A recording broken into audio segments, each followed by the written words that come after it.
What's going on, everybody? My name is Aiden and welcome back to another video. Ladies and gentlemen, I think I have a little fun game to play with you guys today, and that is discussing the one specific need that I think each and every single team will need in order to have a successful season or even a successful future. Now, at the end of the day, some teams are not necessarily fighting specifically for this season, but are fighting for the future and the survival of their team in 10 years' time even. And there are some teams that are fighting specifically for this upcoming season, trying to win a championship right here, right now, this upcoming season. So, obviously, depending on the team, depending on their status, depending on their future, and all those things, I want to discuss what I personally think is going to be the right outcome and the right thing for a team to do in order to achieve their specific goals. So, for example, a team like the Wizards might be fighting for their future, whereas a team like the Knicks is fighting for this season, is fighting for the championship. They're competing for it. We know it. Everybody knows it. So it's important to discuss those things. With that being said, ladies and gentlemen, let's get the show on the road and let's discuss every team and one specific need. Only one, because if we make more, it's going to be too long. But today specifically, we will be talking about the Eastern Conference, because I think the West is very difficult to kind of talk about, but today it's going to be the East. Before we get any further, if you liked the video and you want to see more from me, drop a like, drop a follow, and or subscribe if you are new, and let me know in the comments below what you guys think about each and every single NBA team, and where do you think, I guess, their specific needs lie. So, with that being said, let's talk about the Brooklyn Nets. I'm going to start with Brooklyn, baby. The reason why I'm talking about Brooklyn first is literally because I'm going from the last, I'm not last in the East, but I'm talking from the last on the Google search to first. So the Knicks are going to be last that we talk about, funnily enough. So the two of the New York teams, and Brooklyn is what we're going to be talking about first. Brooklyn, to me, are in a very interesting situation. One, they have cap space. And to me, that's a very important asset to have, because Brooklyn can maneuver in multiple ways. They can use the draft capital that they have. I'm pretty sure they've got a good bunch, if I'm not mistaken, and continue to go down the route of kind of building from the draft.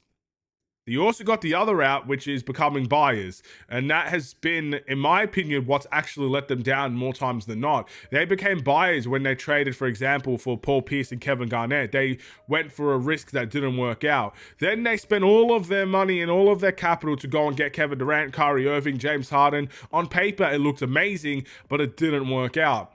And there's recent reports that they're the front runners to go after Giannis Antetokounmpo. That could be another situation where it may not work out. So for me, if I'm the Brooklyn Nets, I think we need to steer away from this path of going after a superstar but not being able to build a team around them, or going after superstars that just simply, you know, for example, with the Kyrie and the Kevin Durant situation, they were running the show there. They were picking head coaches and all of that sort of stuff. So, you know, stay away from something along those lines. I think you need to continue to go down the route of building your draft capital. So I would say the number one need they need is more draft capital. Now, more draft capital could eventually lead them to bigger trades, better assets.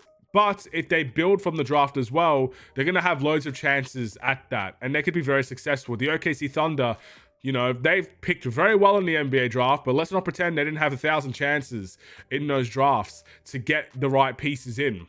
You know, they've picked pretty well, but the more chances you have at it, the better you're going to become at it as well. I feel like Brooklyn could be the next team that can do that, in all honesty. And yeah, I think that's the specific need at this current point in time. Maybe Brooklyn fans disagree. Maybe they think they have to go for another superstar. They have to go for another, I guess, they have to become a buyer again. Interesting. I'm not going to say it isn't, but for me, I think if you repeat history over and over again, you're going to get the same outcome. So I think Brooklyn needs to build from the draft. Next up is the Washington Wizards.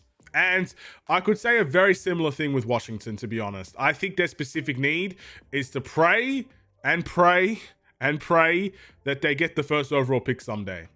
Because last season, they should have got it. Let's be honest. If we're talking about the worst teams in the league, Washington, in my opinion, was the worst team in the league. Offensively, defensively, they have no real star power outside of Jordan Poole, who you could argue is not a star at this point in time, but he's playing good on a bad team.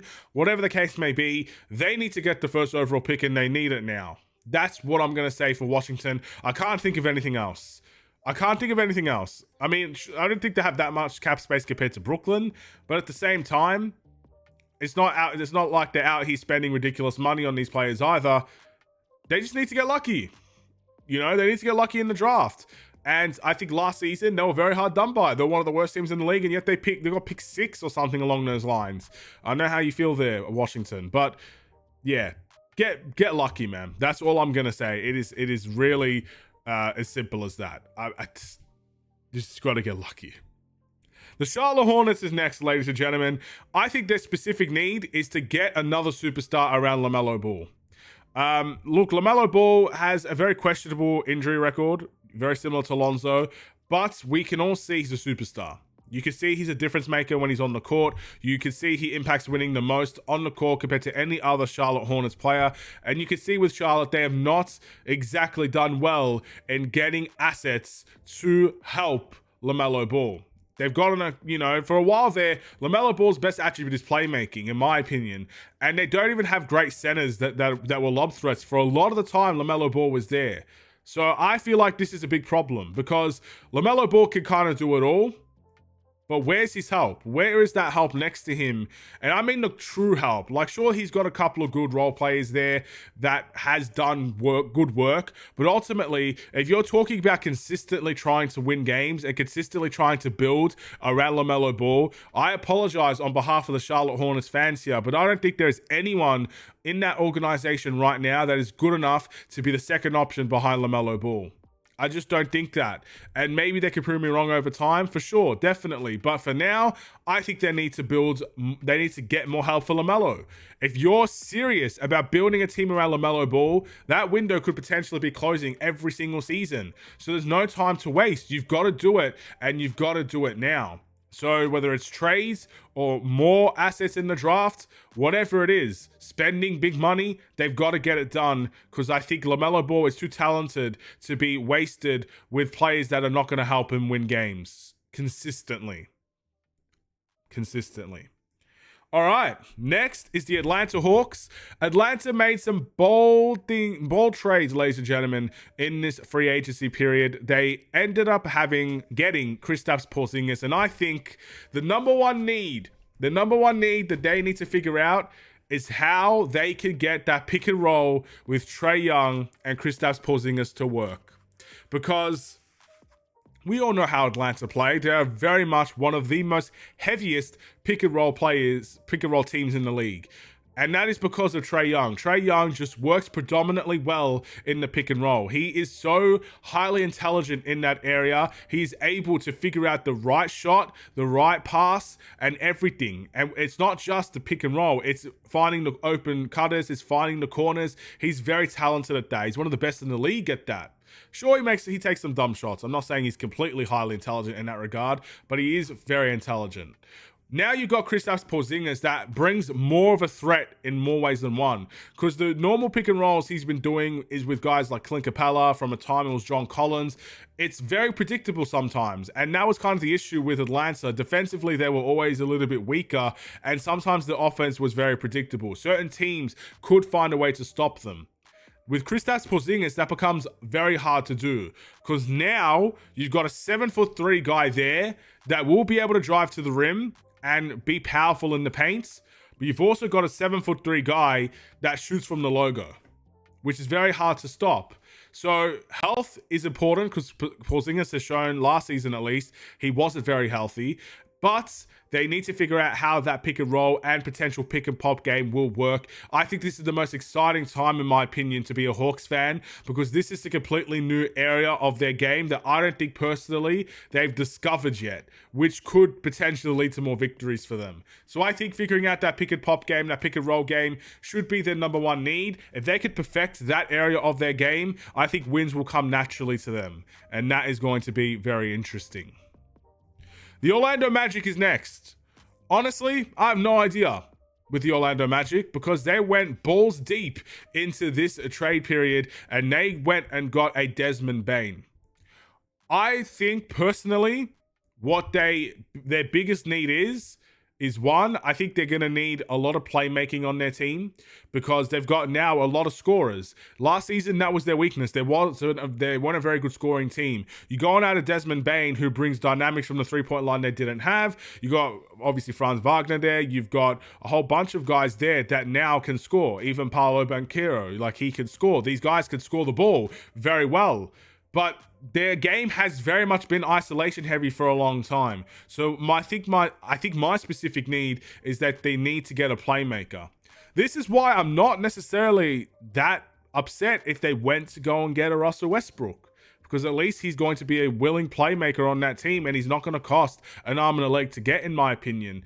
But all in all, I think their one specific need is playmaking. They've got scorers now. How are you going to be able to find those scorers? Desmond Bane, as good as he is not always an isolation player. And you do have isolation players there, which is completely fine. But sometimes isolation will get you stuck in no man's land. And you're going to need a veteran or a playmaking point guard sometimes to build yourself out of those stagnation moments that Orlando did have last season. So I think that's their need. We'll see if they have that in their season.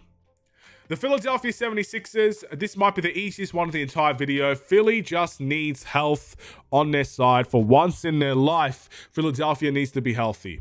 I feel so sorry for Philadelphia 76ers fans because I look at their team and I look at it on paper and they should always be in the playoffs. They should never have a season like they had last season. They should never be in that situation. But unfortunately, they have two players on their team at the moment that never are healthy. Paul George, Joel Embiid. And I feel bad for guys like Tyrese Maxey because it exposes him a little bit because he's such a young player and all of the pressure is now built on him to be the guy because the other two guys are just not there consistently. So it genuinely sucks to be a Philadelphia fan at the moment. But all it takes is one healthy season and they could be right back in contention in the Eastern Conference. Joel Embiid is an MVP caliber player. Paul George, at the very bare minimum, is a great two-way player. And we know he's definitely more than that, for sure. Last season, he didn't prove it. I think health is going to be the main factor in this team. If they are healthy, they'll be good. If they're not healthy, start praying. That's all I'm going to say with the Philadelphia 76ers. And we shall move on. I've lost the teams. There we go. Oh, it's my boys, the Chicago Bulls. The Chicago Bulls need to do one thing right here and right now, and I'm so pissed off it has not happened yet. They need to extend Josh Giddey ASAP. I don't know how this is still a saga towards the end of August, and probably by the time this video comes out, it's going to be September. That's insane to me. And Josh Giddey is still a restricted free agent, demanding money, and the Bulls are on the other side, not willing to give him that sort of money. There's no budging between the two. It's literally a stalemate at the moment. I feel like there has to be a way where there is a mutual agreement there for both parties. But Josh Giddey needs to maybe sacrifice a little bit of money and the Bulls need to up their price just a little bit. And I think it can work. But we're at a stalemate, ladies and gentlemen. And I think if the Bulls somehow fumble this Josh Giddey extension, we're going to be back to square one all over again. And I just don't want to see that happen. The Toronto Raptors is next. With Toronto, I think, according to what other people have said, I don't personally know this as a fact, Toronto have one of the worst futures in the league. So I would say this season is going to be about experimenting, and depending on how well they do, I mean, if they have a phenomenal season and they're in the playoff picture from the very get-go, who cares about their future? They could have a chance this season. But I think their number one need is to get draft capital. So I feel like they're going to need to start trading some of their key guys to get more draft capital and maybe build around Scotty Barnes again. Now, they've got a team with RJ Barrett, Brandon Ingram. They've got team length. They've got Jakob Poeltl still there. I think that's going to be a very capable team. I think that's a team that, at the bare minimum, will be a playing tournament team. I think they're good enough when players are healthy. So I would say with Toronto, you know, if playing tournament is fine for them, they're going to be completely fine. But if they're looking for the future more than the current day, present day basketball, They're going to have to start trading some guys and pick in that direction. And that goes with the Miami Heat as well, which is next on the table. I think Miami needs to pick a direction. The unfortunate circumstance of Jimmy Butler and that entire saga is now behind them. So they have a clear view of what they want to do. So if they are going down a direction of maybe going younger, then guys like Bam Adebayo could be on the table for a lot of teams to go and acquire, and he will demand big trade packages.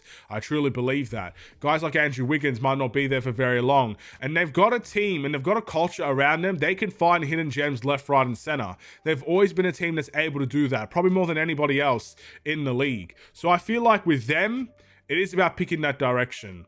And I think this season is going to explain a lot. This, to me, is the trial season for Miami. If they can still find their way to be a competitive team, then I think they're going to stay where they are and just try to build and find more hidden gems, which is exactly what they've always been able to do. But if they fail this season, I think it will be open season on some of their players. And that means picking that direction and getting the best draft capital possible in order to rebuild in that future. I think that's Miami's need. I think they're going to need some draft capital. The Detroit Pistons. I mean, arguably the surprise of the season last season for a lot of people. At the very beginning of last season, I did not expect the Detroit Pistons to take it to the New York Knicks in an NBA playoff series. And their fans were absolutely crazy. And I think they're one of the teams that truly deserve, I guess, that sort of moments. It's about consistency now with Detroit. I think what they do need is a little bit more veteran pieces. Their team is really young, and that's actually a very good thing as well, because those young legs and that young hustle is something that sometimes you can't be taught. But I do think they need more experience in there as well, just so things can calm down a little bit. I mean, there were certain moments in that playoff series against the Knicks where they relied too much on Cade Cunningham to do everything for them. And that sucks, because Cade is a terrific player, but a team built for championships is not built around one guy. And they did have some injuries in there that we could obviously discuss. I think Ivy was injured for a lot of the season, if I'm not mistaken. So, you know, there's definitely players coming back. There's definitely more pieces around them that I think can help. Veteran pieces, in my opinion, is probably their essential need at the moment. And, you know, someone that can calm the ship when things are not necessarily going their way or when they're relying too much on one guy. The Milwaukee Bucks need guard help.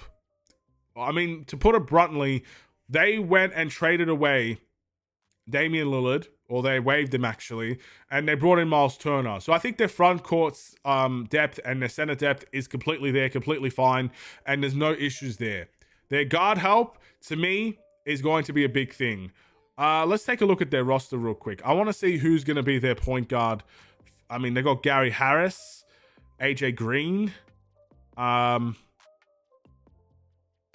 I mean, look, I don't know. Maybe there's someone there that's really, really good that I can't see. But I think they need some guard help, and I think they're going to need it big time. And to me, guard help is very important for them, because Giannis attracts a lot of attention. If Giannis is also the primary ball handler, I think that's going to be a very, very difficult season for the Milwaukee Bucks. I think you need someone that can take the pressure off of him offensively. Who is that guy? Because so far, all I see is Kyle Kuzma.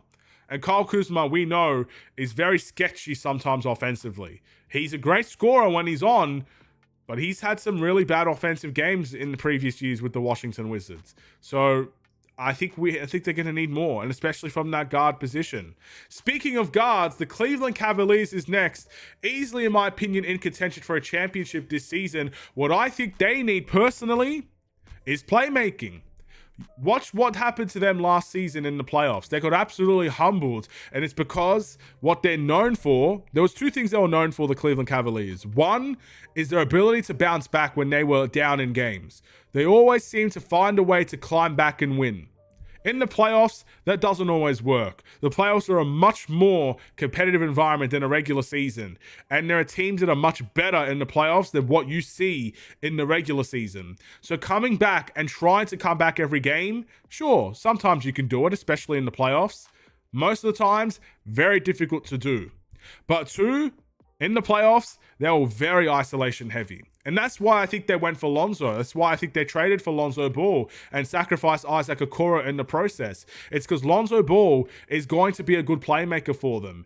And they don't have a lot of pace in that team. And Lonzo is going to make these guys run. If you want the ball, you better be willing to run for it, because that's what Lonzo's peak playmaking abilities are at. It's in the transition. So these guys are going to be willing to run. And it's a different dynamic to their game, which I don't think they showed much of in the playoffs, and it could very much work out for them. So I hope that they've already got their need, but until I see it firsthand, that's my need for them. It's more playmaking. The Indiana Pacers, I feel so bad for the Indiana Pacers, man. I mean, Tyrese Halliburton getting hurt, insane. In game 7, and then they lost Miles Turner as well, who was phenomenal in the playoffs. I still think they're a very well-rounded team, but there's a clear weakness there. With Miles Turner out of the picture, they need some front court help, big time. And I think with Indiana, it's important to try and find cap space so they can go and spend big on some front court help. Or maybe it's a trade. Whatever it is, they need to find their front court help, because I don't think their chances are dead and buried at a championship. Maybe this season it is, but they're a team that's fighting for their future more than anything right now. Tyrese Halliburton will eventually come back, and he could be, in my opinion, just as good as he was. Again, I don't think his game was solely built on athleticism, so it's not like he's losing anything if he can't dunk a basketball again because of this injury that he sustained. But playmaking and IQ is still going to be there. His three-point shooting is still going to be there. Defensively, he wasn't always great anyway. But still, that Pacers team is a different team with Halliburton in there, and they're a big threat when he is in there. So now they need front court help to try and shift that balance back again, because that's their biggest weakness at the moment, and that's where I think they need to draw their attention to. The Boston Celtics is next. We're almost there, ladies and gentlemen. 21-minute video is insane. The Boston Celtics is next. What I think they need to work on is assessing their talent for future seasons. They made some very interesting trades. Guys like Anthony Simons, was it Gorgie Deng, if I'm not mistaken, from the Atlanta Hawks, and they got rid of Porzingis, they got rid of Drew Holiday. Their team, in my opinion, is not built for championship success next season. It's built for playoff success. Like, they'll get to the playoffs, I fully believe that. But this, to me, is a transition period for Boston. So this season, I don't think anyone expects them to win a championship. But what they can do is assess their current talent pool. Assess the Derek Whites. Assess the Jaylen Browns. Assess the new players coming in. How do they work with the Boston Celtics system? And use that information to do what they always do. And that's make incredible trades and become a championship team again when Jason Tatum returns. That's what I think Boston are going to need to do this upcoming season. It's all about assessing their talent pool and trying to figure out where that next best superstar player, that next best dynasty roster that they seem to build every single time is going to come from. That's what they did with Porzingis. How the heck did they get Porzingis? No one knows, but they did. And that's what Boston are good at. How did they get Drew Holiday? Who the heck knows? You know, you look at those trades and you think, how the heck did they get that done? But they did. And in the end, I expect them to do it again. And I think that starts this season with them. So that's what I'm looking forward to with the Boston Celtics. And last but not least, a team that, in my opinion, is going to be up there again for a chance at a championship. It's going to be the New York Knicks. To me, the New York Knicks has one glaring weakness. There's quite a few, actually, but to me, there's one glaring one. Because you could say, okay, well, maybe you need to find a way to balance out the front line, because Karl-Anthony Towns is not a great defender, and Mitchell Robinson is not a great offensive player. So no matter who you play on there, there's always a weakness. But to me, the biggest weakness is when Jalen Brunson is off the floor, they are a completely different team. And in my opinion, they're a significantly worse team. To me, everything runs through Jalen Brunson. That's what makes them a great team. Karl-Anthony Towns is an amazing player. They've got great frontline help in terms of the forwards. Josh Hart, OG Anunoby. They've got a lot of, McBride as well. They've got a lot of great assets in that regard. But to me, they need to figure out or sign a player that will make a difference when Brunson is off the floor. This is another reason why I think Westbrook could work very well with the New York Knicks. It's because when Brunson is off the floor, Russell Westbrook can come in, average 13 points and 6 assists like he did with Denver, and it makes the difference for them. because their leads usually fall away when Brunson is off the floor. They're still going to be a good defensive team, the Knicks. They always have been. They always will be. They still got very good, solid, incredible even role players and players that can make a difference, 100%. But they don't have the guy that can make a difference when Jalen Brunson is off the court. So they always have to find the balancing act. Okay, we'll play Karl-Anthony Towns and give him the number one option spot while Brunson is off the floor and stuff of that nature. But in my opinion, it comes from the bench. They need a bench player that could do that, because it's not going to be enough what they currently have, in my opinion. It's going to be very difficult for them. They'll be very good. They'll still compete for a championship. They might even win one, but that's their weakness, in my opinion. It's when Jalen Brunson is off the floor. I just think things don't work the same way. So I feel like they have to find someone that can make a difference for them. When they're up by 20 and Brunson comes off, they shouldn't be down by 5, or they shouldn't barely have a lead. They need someone that can sustain it when Brunson is off the floor. Sustain. I'm not saying they need to get someone where Brunson is off the floor, they're up by 20, now they're up by 30. That'd be incredible. But I'm saying someone that can sustain it, so that the Knicks don't have crumbles and don't have big chokes like they kind of already did have in that series against the Pacers. Stuff like that. I think that's their number one need for this NBA season and for future seasons as well, because I don't see that team breaking up anytime soon. And of course, we'll see what happens with their new head coach. It should be an interesting time, ladies and gentlemen. And with that being said, 28 minutes in, I think, 26 minutes in, that is all I've got to talk about with the Eastern Conference. That's a long time. And that's why it's only the Eastern Conference. In the next video, look, I'm probably going to take a couple of days off from this one, because, look, man, I'm tired. This is genuinely a long time. But what I'm going to do is do my research on the West, because I think the West is very difficult to assess, because there are a lot of great teams in there, and there's a very much more balanced conference than the East.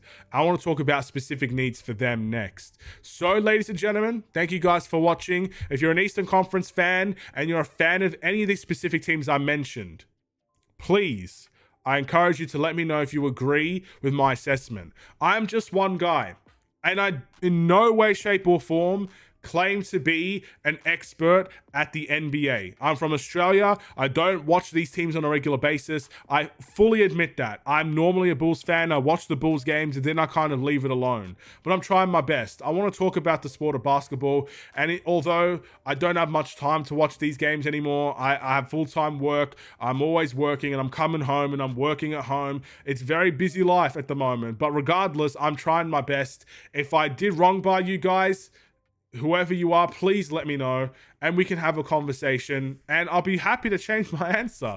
Maybe not in a video, but in a comment somewhere. I would love the discussion. With that being said, have a wonderful and safe day. Stay safe, stay healthy, and stay tuned for more. Take care and peace.